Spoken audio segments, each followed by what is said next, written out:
regarding Donald Kunz. Everyone that attended Cooper had their own unique experience.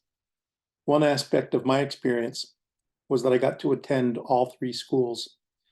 I particularly loved sitting in on art history classes and being lectured in the dark rooms with slides of great art throughout the ages. Once I saw a good friend of mine in the art school doing calligraphy at my desk in the architecture studio.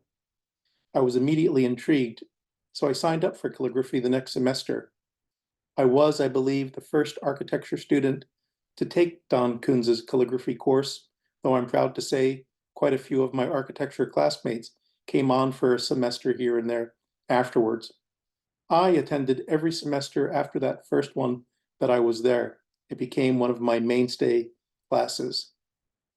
The first class in the evening, winter semester, I believe, I made my way up to the 7th floor, deserted, dark, quiet, and took my place at an empty drafting table near the windows.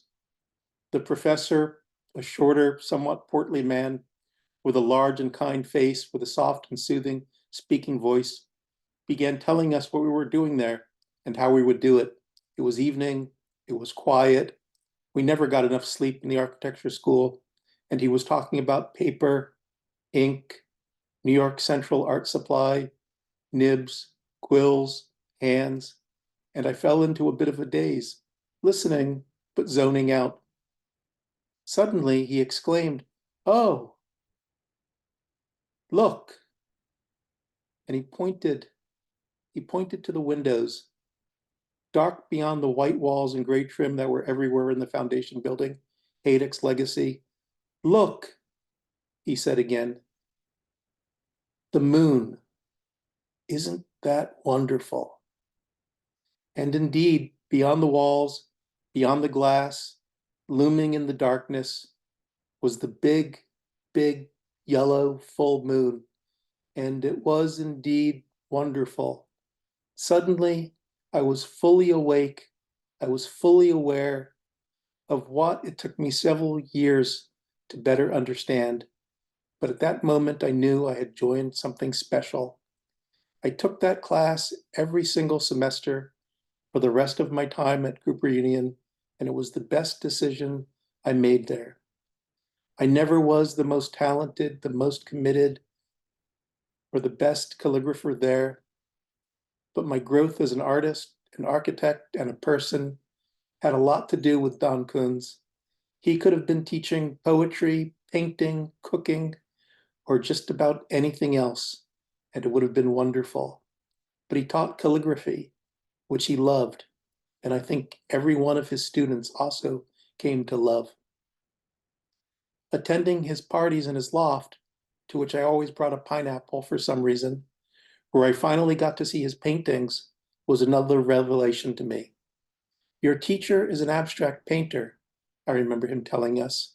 It took me by surprise. But when I saw some, and they are glorious, I began to understand. His influence on my architecture was profound. Not that I used calligraphic lettering on my drawings, though I tried that once and quickly realized how silly that was.